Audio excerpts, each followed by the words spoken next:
Hey guys, it's Camus, and welcome to Chess Beauty 62.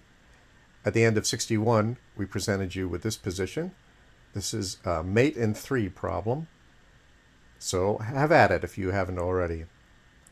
The key is the very surprising rook to h7. This is surprising for 2 reasons. One, that seems to take the rook away from action, and also it now provides a flight square for the black king at e5. But it does set up a threat of queen to e6, very surprising threat, which is an example of the Nowotny theme. Now, what in the hell is he talking about, you say? All right, well, if you're unfamiliar with problem terminology, Nowotny theme is actually a very famous and well-used theme. It's related to Grimshaw interference. And if you're familiar with Sam Lloyd's organ pipes puzzle, famous old puzzle, that features Grimshaw interference. Nowotny interference is almost the same. We'll show you exactly what we're talking about in a minute. Anyway, we've just played rook to h7, and I mentioned that provides a flight square for the black king at e5. So let's take a look at if he plays king to e5 here. King to e5, knight to e6, discovered check, king to d6, and then that's followed by queen to e7. Or after knight to e6, instead of king to d6, you can play king to e4, and then we have knight to c5 check. So king to e5 is not a winner. Okay, we'll just go back to the position after rook to h7. Now I said he's threatening queen to e6. So for instance, we'll play just a move here, a d3, and now queen to e6. And this is the Nowotny interference I was referring to. Because in the position, if he plays rook takes e6, then we get knight to f5 check. And so the rook is interfering with the bishop's guard of f5. Conversely, if he plays bishop takes e6, then we get knight to e8 check. And in this case, the bishop is interfering with the rook's guard of e8. So the difference between Grimshaw and Nowotny is that Grimshaw is where the black pieces interfere with each other as a result of the play. In Nowotny, it's the same thing, except the white sacrifices a piece in order to achieve the Grimshaw interference. So in this case, we've sacrificed the queen for the Grimshaw. Okay, but this is not even the main line of the problem. Let's look at another try for black after rook to h7. Incidentally, I should mention that this move, rook to h7, is called setting up an ambush in problem terminology. When that knight moves, then we've got a battery with the queen and the rook. And you can see that there's already an ambush set up. The bishop on h8 is already set up for its ambush by the knight. So, okay, just a little sideline into problem terminology. Okay, so we mentioned another try as the anti-Nowotny defense. After rook to h7, he can try rook to e7. But that doesn't work because of knight to f5, bishop takes f5, and now queen to e7. So in all of these tries here, it's inadequate. So now after rook to h7, black may think to himself, well, what if I just move the bishop on the other side so that it's no longer interfering with the rook? And so you can see what I'm talking about here. If he plays h3, the same goes for bishop to g4. The variations are essentially similar. But then we get knight to e6. This is another Novotny interference.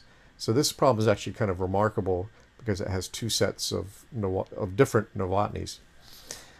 So now, obviously, in this position after h3, queen to e6 doesn't work anymore because the bishop moved. The interference no longer works. You can just play rook takes e6. And, of course, you wouldn't want to play bishop takes e6 because then he would be interfering. So rook takes e6, knight to f5, bishop takes f5. So we have not achieved our aim in this variation here. So after knight to e6, this is the second Nowotny interference.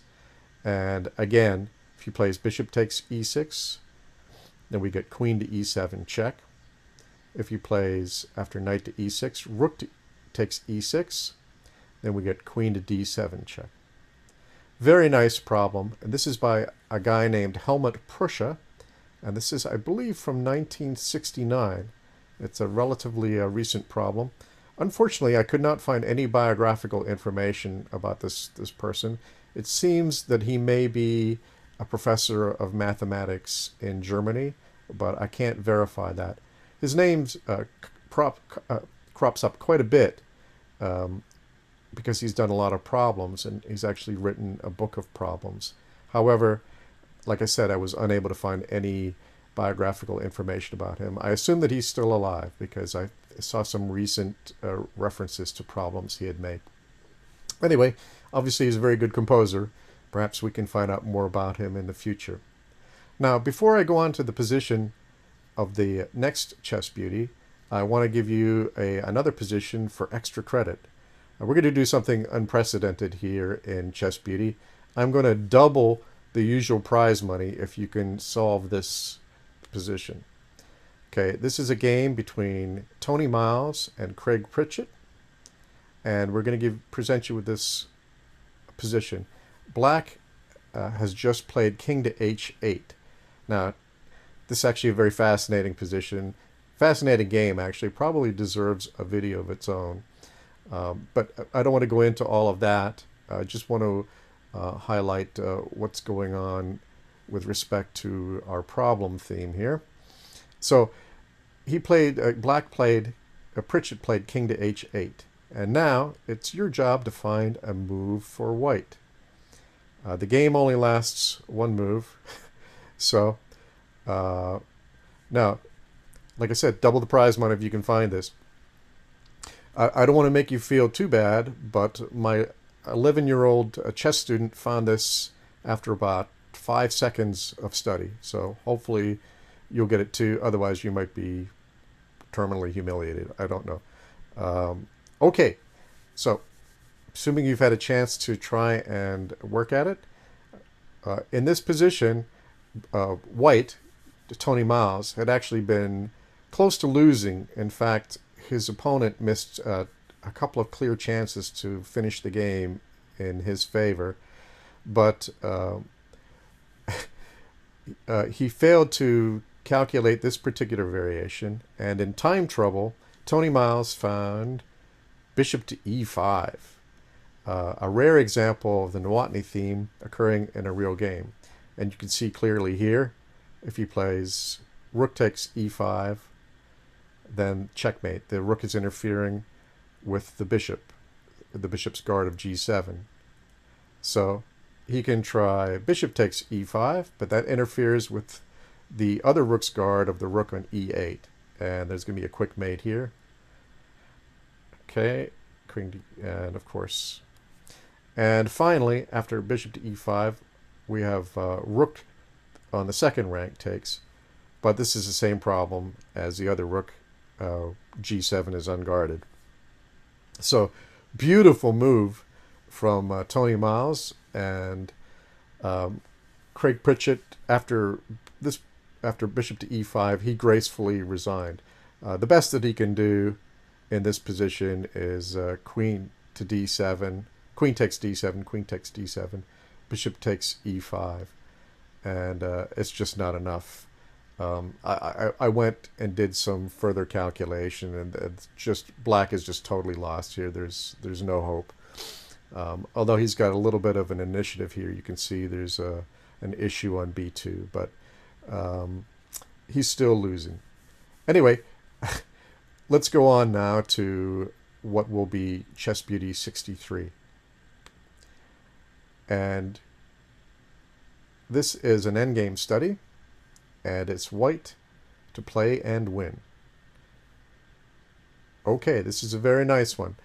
Good luck with it, and we'll see you on the next Chess Beauty. Thank you for watching.